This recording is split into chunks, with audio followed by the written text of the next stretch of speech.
Mga bros, happy Pentecost Sunday. O welcome na sab sa tong programa Haligis Pagtuo. Ang hisugutan nato karon mga bro kining bahin sa Pentecostes.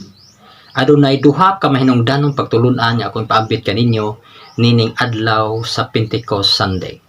Apan sa dili pa atong sayran kung unsa man ang Pentecostes. Suma sa panudlo sa tong simbahan sa Catechism of the Catholic Church sa paragraph 731 nag-ingon nga ang Pentecostes derived kana gikan sa pulong nga Griego nga Pentecoste nga nagpasabot og 50 ka adlaw. Human si Kristo nabanhaw 50 ka adlaw gikan niadto iyang gipakunsad ang Espiritu Santo ngadto sa mga apostoles uban sa mahal nga Birhen. So niya ang adlaw gikan sa ilahang pagkatalaw nagtrangka sila sa lawak dito sa Upper Room sa Jerusalem apan sa diha sa adlaw na sa Pentecostes sila nalig-on ug tungod niini ang simbahan misiad o nga kining adlaw sa Pentecostes gitawag usab kini og the inauguration of the church kay kini mo man ang kasugdanan the beginning nga misiad ang simbahan tungod sa mga apostoles nga nalig-on diha sa pagwali sa pulong sa Dios. Ingon nga si Kristo pinagi sa pagkunsad sa Espiritu Santo, si Kristo nahimugso, yun na ang simbahan.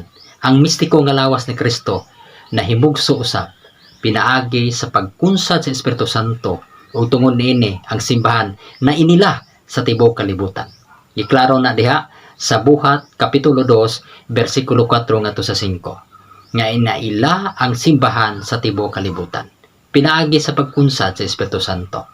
Nakasulti og lain-laing pinulungan ang mga apostoles tungod sa Espiritu Santo.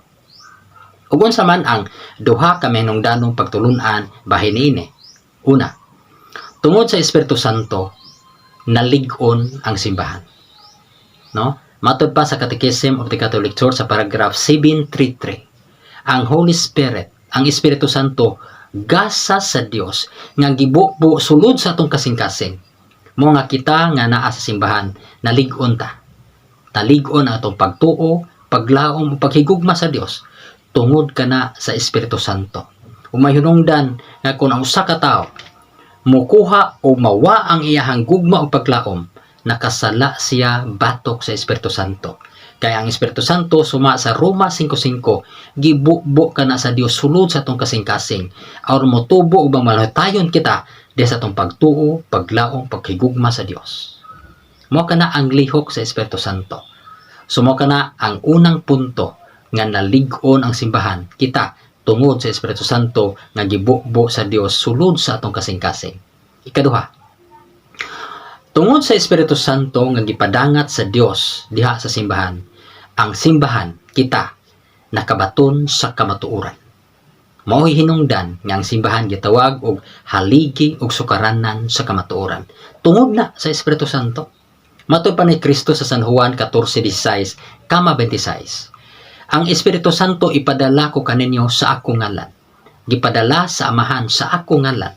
Aron mo'y makig-uban kaninyo o magtudlo kaninyo sa tanan nga akong gitsulti kaninyo. Unsa ang Espiritu Santo? Magtudlo, makig-uban sa simbahan. Aron ang simbahan magmalahutayon. Magtudlo sa mga kamatuoran.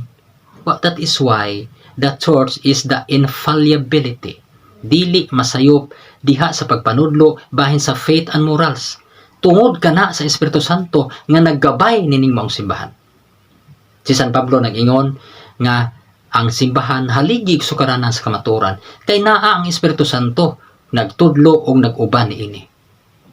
Mao nang naa mga igsoon. Unya, matud pa sa Isaiah 59:21 nga ang atong Ginoo maingon, ang akong espiritu anaa kaninyo ug ang ako mga pulong gipasulti ko kaninyo ug kini diha gayod sa inyo mga baba. Pulong na sa Dios nga ang pinagi sa Espiritu Santo, ang pulong sa Dios gisulti diha sa mga pangulo sa simbahan. Mao nga ang simbahan haligi sukaranan sa kamatuoran. Ang simbahan infallible, dili masayop diha sa iyang pagpanudlo tungod kay giyado kana sa Espiritu Santo. Mao kana ang simbahan dawato nato ng kamatuoran nga ang simbahan haligig sukaranan sa kamatuoran. Hantod ning mga orasa ang simbahan milahutay.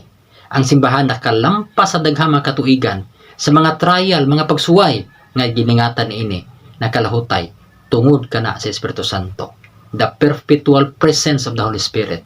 Tungod diyan na hantog karon nagbarug ang simbahan bisan pa man sa pagpangatake, bisan pa man sa mga pagpanghulga, apan kini nagbarug nagpadayon kay kini nalig-on o ang kamatuoran anaa niini. Sumo kana ang kamahinungdanon sa Holy Spirit nining adlaw sa Pentecostes. Mo hinungdan nga dako kayong kasaulogan kini sa simbahan kay pinaagi sa Pentecostes ang simbahan hantud karon kini nagapadayon. Sumo kana maigsoon atong pagpaambit no sa duha ka lig-ong sukaranan nganong ang simbahan nagpadayon hantud ning mga taknaa tungod kana sa Espiritu Santo. So may isong daghang salamat og maayong adlaw og happy Pentecost Sunday kanatong tanan. God bless.